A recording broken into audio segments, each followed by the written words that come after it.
Hello,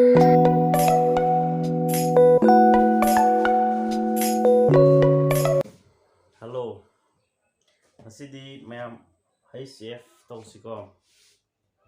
ꯀꯃꯥꯏꯅ ꯇꯧꯏ ꯍꯥꯏ ꯀꯥꯟꯗ ꯑꯩꯈꯣꯏ HCF ꯁꯦ ꯑꯩꯈꯣꯏꯅ ꯂꯣꯡ ꯐꯣꯔꯝꯗ ꯂꯩ ꯇꯥꯔꯗꯤ ꯑꯩꯈꯣꯏꯅ ꯃꯇꯝꯁꯦ ꯑꯦꯛꯖꯥꯝꯒꯤ ꯃꯇꯝꯁꯦ ꯑꯩꯈꯣꯏꯒꯤ ꯅꯪꯉꯣꯏꯕꯀꯣ ꯑꯗꯨ 4 to 5 seconds ꯑꯩꯈꯣꯏꯅ ꯀꯩꯗꯧꯕ HCF ꯁꯦ ꯍꯣꯠꯄ ꯉꯝꯕꯒꯤ ꯇ꯭ꯔꯤꯛ ꯑꯃ ꯃꯌꯥꯝꯗ ꯑꯩ ꯁꯦꯌꯔ ꯇꯧꯒꯦꯕ ꯉꯁꯤꯗꯤꯀꯣ ꯑꯩꯈꯣꯏꯅ ꯀꯩꯗꯧꯅꯤ ꯍꯥꯏ ꯀꯥꯟꯁꯤꯗ ꯑꯩꯈꯣꯏꯅ HCF highest common factor ꯑꯩꯈꯣꯏꯒꯤ ꯐꯦꯛꯇꯔꯗꯨꯗ highest ꯑꯣꯏꯕ common factorꯗꯣ ꯑꯩꯈꯣꯏ ꯄꯨꯊꯣꯛꯇꯣꯏ ꯅꯠꯇ꯭ꯔꯥ HCF ꯍꯥꯏꯇꯥꯔꯗꯤ ꯑꯗꯣ ꯑꯩꯈꯣꯏꯅ ꯑꯦꯛꯖꯥꯝꯄꯜꯁ ꯑꯃ ꯄꯤꯒꯦ ꯑꯍꯥꯟꯕꯗꯀꯣ ꯃꯆꯥꯗꯒꯤ ꯍꯣꯠꯄ ꯍꯧꯔꯛꯁꯤ 6ꯒ 9ꯒ 6ꯒ 9ꯒꯤ HCF ꯄꯨꯊꯣꯛ ꯍꯥꯏꯇꯥꯔꯗꯤ ꯑꯩꯈꯣꯏꯅ ꯕꯦꯁꯤꯛ ꯑꯣꯏꯅ ꯑꯩꯈꯣꯏꯅ ꯑꯉꯥꯡ ꯑꯣꯏꯔꯤꯉꯩꯗ ꯇꯝꯃꯛꯄꯗ ꯀꯩꯗꯧꯕ 2 into 3 ꯀꯣ ꯑꯗꯒꯤ 9ꯒꯤꯅ ꯀꯩ ꯑꯣꯏꯔꯦ 3 into 3 ꯑꯩꯈꯣꯏꯅ 3 ꯁꯤ ꯀꯩꯗꯧꯕ ꯑꯩꯈꯣꯏꯅ HCF highest common factor ꯅꯦ ꯅꯝꯕꯔ ꯑꯅꯤꯁꯤꯒꯤ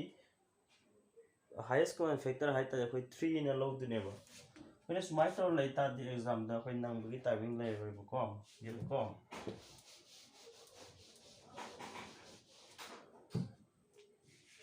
6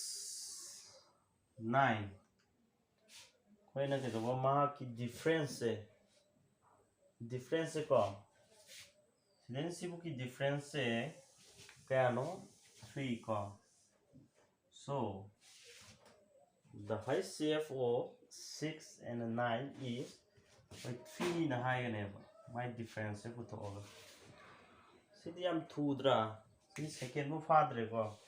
My told na atopa questions kara hoina 44 to 55 ka harasine ko 44 and 55 ki HCF put over tadi hoina ke done magi difference kya no 11. So 11 is the kedawa HCF of 44 and 55 now. So on among the tausi quite a difference we put over quite a difference tarakodo quite a HCF ne have yard live amorona. Example in is 22 66 kigi HCF kiano hung tadi magi difference kya were difference kya were 44 whatever 44 whatever 44 is the mukaidoba Quina allowing the class 6 to be our program. We get over HCF highest common factor high tadi. Pinami number uneasy go. Get over number unequal 22 or 22 ye Maka less than the quite factor when you found a neighbor. More greater than when you found waiver. Magacha manaway musum get over less than when you're going to factor when the funganeva more greater than or 22 so see the difference the or 44 j 22 the greater or other tadisi factor have yadreko aduga 44 multiples 22 yaw the natro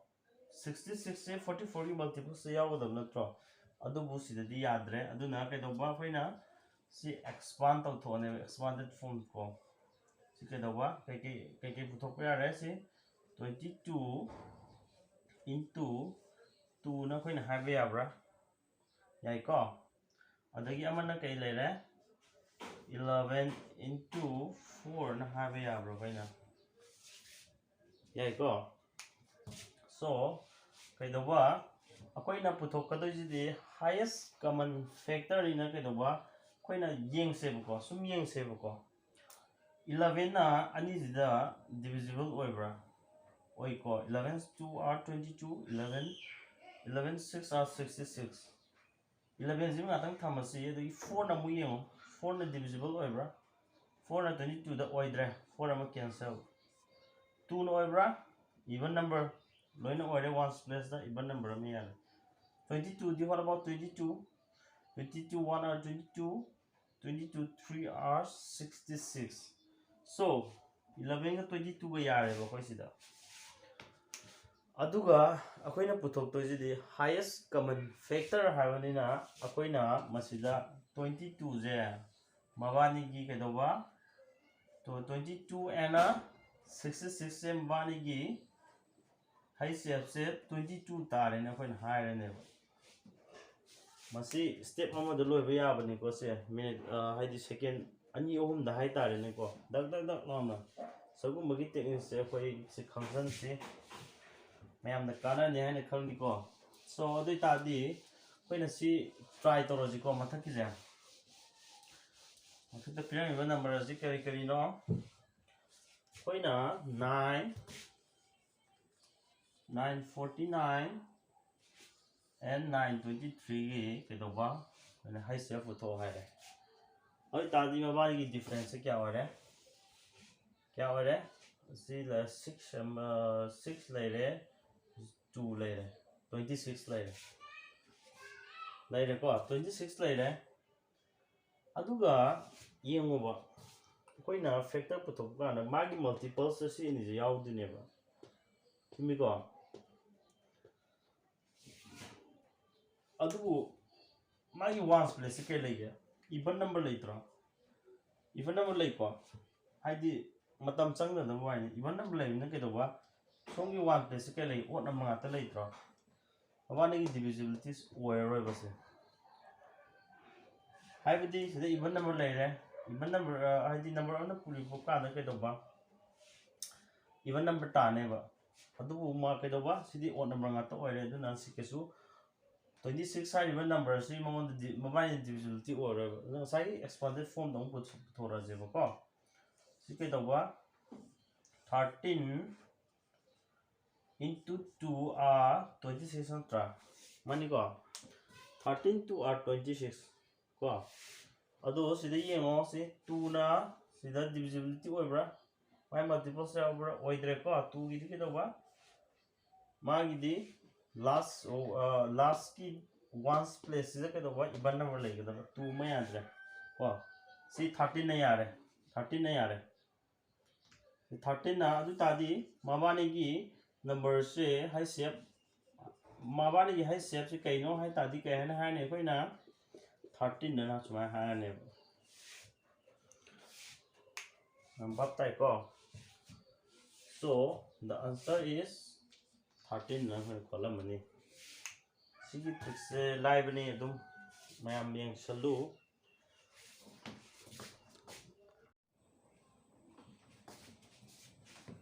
अदुगा कोई ना जी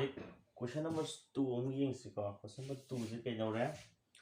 कोई ना 58 have a number on फिर मैं 32 148 ये से put HCF पुटोक्टे निको फिदौबा कोई ना 58 30 132 148 फिर मैं इसे के दौबा कोई ना 58 to 132 it's to yam tin sangman gre ko hai sangman gre gap yam lai gre ko aduna koi na nearest se koi ni yeng ne ba 132 ga koi na ke do ba 148 की difference क्या हो रहा है koi na se 12 lai re yingsi ko 148 का 132 ga 16 lai re ko koi na 16 lai re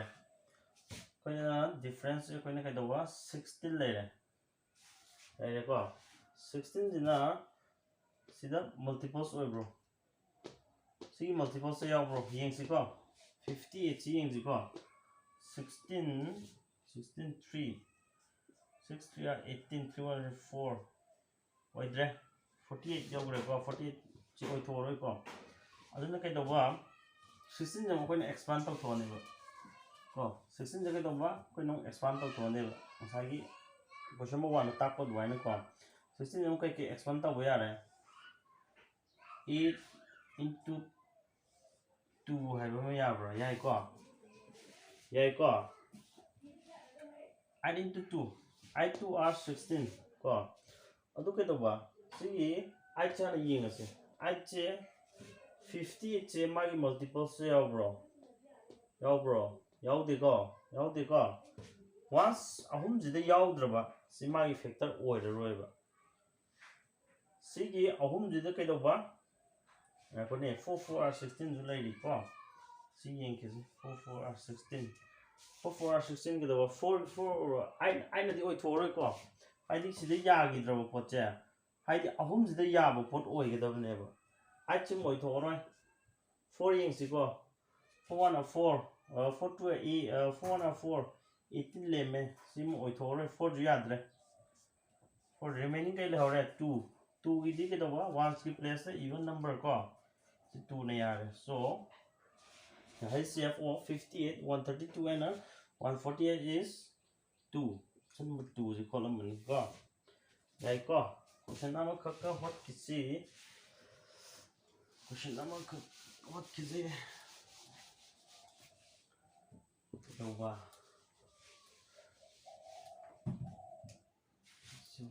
56 ꯑꯣꯟꯊꯣꯛꯀꯦꯀꯣ ꯃꯁꯦ ꯑꯗꯨꯒ 4 5 6 and 7 ꯑꯣꯞꯁꯟꯁꯤꯗ ꯊꯝꯒꯦꯀꯣ ꯑꯩꯈꯣꯏꯅ 56 132 148 ꯁꯤ ꯄꯤꯔꯦꯀꯣ ꯉꯁꯥꯏꯒꯤ ꯀꯣꯏꯁꯟꯁꯤꯗ ꯑꯃꯇꯪ ꯁꯦꯝꯗꯣꯛꯄꯅꯤꯀꯣ ꯒ꯭ꯌꯥꯟ ꯇꯥꯅꯕꯅ ꯃꯊꯪ ꯁꯨꯝ ꯍꯣꯠꯂꯗꯤꯅꯦꯀꯣ ꯁꯤꯅꯤꯒꯤ ꯗꯤꯐ꯭ꯔꯦꯟꯁ ꯀꯌꯥ ꯂꯩꯈ꯭ꯔꯦ ꯉꯁꯥꯏ 16 ꯂꯩꯈ꯭ꯔꯦ ꯀꯣ so 16ꯅ ꯁꯤꯗ ꯗꯤꯚꯥꯏꯠ ꯇꯧꯕ ꯌꯥꯕ꯭ꯔꯥ ꯁꯤ ꯃꯥꯏ ꯃꯜꯇꯤꯄꯜꯁꯇ ꯌꯥꯎꯕ꯭ꯔꯥ ꯌꯥꯎꯗꯦꯀꯣ 16ꯒꯤ ꯃꯜꯇꯤꯄꯜꯁꯤ ꯑꯣꯏꯗꯦꯀꯣ once ꯑꯣꯏꯗ꯭ꯔꯕ ꯄꯥꯛ ꯀꯛꯊꯠꯂꯕ ꯑꯣꯏꯔꯔꯣꯏꯁꯤ ꯑꯗꯨꯝ ꯈꯪꯉꯣꯕ ꯑꯗꯨꯅ ꯀꯩꯗꯧꯕ ꯁꯤ ꯑꯃꯨꯛ ꯌꯦꯡꯁꯤꯀꯣ 16ꯒꯤ ꯄꯣꯠꯁꯤ ꯀꯩꯀꯩ ꯏꯕ ꯌꯥꯔꯦ 8 2R16 4 4R16 ꯌꯥꯏꯀꯣ so ꯑꯩꯈꯣꯏ ꯁꯤꯗ ꯌꯦꯡꯁꯦ 8 ꯅ ꯌꯦꯡꯉꯁꯦ 8 ꯅ ꯌꯦꯡꯉꯁꯦꯀꯣ 8 7R56 ꯁꯤꯃꯗꯤ ꯌꯥꯔꯦꯀꯣ ꯁꯤꯃꯗꯤ ꯌꯥꯔꯦ ꯑꯅꯤꯁꯨꯕ ꯌꯦꯡꯁꯤ 18 18 1R18 8 1R8 9 10 11 42 42 ꯇꯥꯕ ꯌꯥꯎꯕ꯭ꯔꯣ ꯌꯥꯎꯗꯦꯀꯣ ꯁꯤꯃ ꯌꯥꯗ꯭ꯔꯦ 8 ꯑꯃ ꯀꯦꯟꯁꯦꯜ 8 ꯑꯃ ꯀꯦꯟꯁꯦꯜ ꯀꯣ ꯁꯤꯒꯤ ꯑꯃꯨꯛ 4 ꯅ ꯑꯃꯨꯛ ꯌꯦꯡꯉꯁꯦ 4 1 4 4 1 4 1 ꯂꯦꯝꯃꯦ 4 4R16 14 ꯁꯤꯃ ꯌꯥꯔꯦ ꯑꯗꯒꯤ 4 ꯁꯤꯃ ꯌꯥꯔꯦ 4 3 12 4 3 12 4 ꯑꯗꯒꯤ ꯁꯤꯃ ꯌꯥꯕ꯭ꯔꯥ 4 3 12 28 ꯁꯤꯁꯨ ꯌꯥꯔꯦꯀꯣ so 2ꯗꯤ ꯀꯝꯄꯜꯁꯔꯤ ꯌꯥꯔꯅꯤ ꯃꯔꯝꯗꯤ ꯀꯩꯒꯤꯅꯣ 1ꯒꯤ ꯄ꯭लेꯁꯇ ꯀꯩꯗꯧꯕ even number ꯂꯣꯏ ꯂꯩꯔꯦ ꯑꯗꯨꯒ 4ꯅꯁꯨ ꯂꯣꯏ divisible ꯑꯣꯏꯔꯦꯕ ꯑꯍꯨꯝꯁꯦ ꯆꯨꯝꯃꯦꯀꯣ 4ꯒꯤ divisible ꯑꯣꯏꯕ ꯀꯩꯗꯧꯕ 1ꯒ 10ꯒꯤ ꯄ꯭लेꯁꯇ ꯌꯦꯡꯉꯨ ꯍꯥꯏꯕꯗꯣ digit ꯑꯅꯤ ꯂꯥꯁꯀꯤ digit ꯑꯅꯤꯗ ꯀꯩꯗꯧꯕ 4ꯅ multiples ꯌꯥ ꯇꯥꯔꯗꯤ ꯂꯥꯁꯀꯤ digit ꯑꯅꯤꯗ ꯌꯦꯡꯉꯨ ꯍꯥꯏꯗꯣ ꯁꯤ ꯌꯥꯔꯦꯀꯣ 4ꯅ ꯌꯥꯔꯦꯀꯣ 4ꯅ ꯌꯥꯔꯕꯅꯤꯅ ꯑꯩꯈꯣꯏ 4 ꯌꯥꯔꯦ 2ꯁꯨ ꯌꯥꯔꯦ ꯑꯗꯨ ꯀꯩꯗꯧꯕ ꯑꯩꯈꯣꯏꯅ ꯄꯨꯊꯣꯛꯇꯣꯏꯁꯤꯗꯤ highest common factor ꯍꯥꯏꯕꯅꯤꯅ ꯑꯆꯧꯕ ꯄꯨꯊꯣꯛꯀꯗꯣꯏꯅꯤꯅ ꯃꯣꯏ ꯑꯍꯨꯝꯒꯤ ꯐꯦꯛꯇꯔꯁꯦ ꯀꯩꯅꯦ ꯍꯥꯏꯔꯅꯤ ꯑꯗꯨ ꯇꯥꯔꯗꯤ highest commonꯁꯦ 4 ꯅꯦꯅ ꯍꯥꯏꯕꯤꯔꯅꯦꯕ ꯑꯩꯈꯣꯏꯅ ꯂꯥꯏꯀꯣ ꯌꯥꯝ ꯂꯥꯏꯀꯣ so questions amaga hotkisi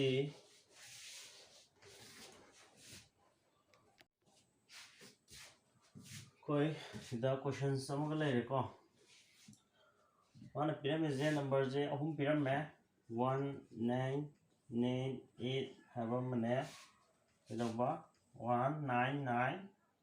triple 9 go 7 9 6 3 haba mo pwede sila kedoba sa haba question 2 da haba sidi yam lape ko minus tawbuda haidi yam lapane number dam chawrneba aduna si number nearest ani je kedoba pwede difference lobiro wani difference kya tare 1998 ka 1999 di difference 1 tareba 1 sina 1 di kedoba loi mai multiple lo yawni ko aduna moi ahumgi HCF kai tare koina 1 tareba HCF 1 tareba sida lore lai ko yam si khangzalo musigi trick se do ai ngasi gi sida lo shalage I am very sorry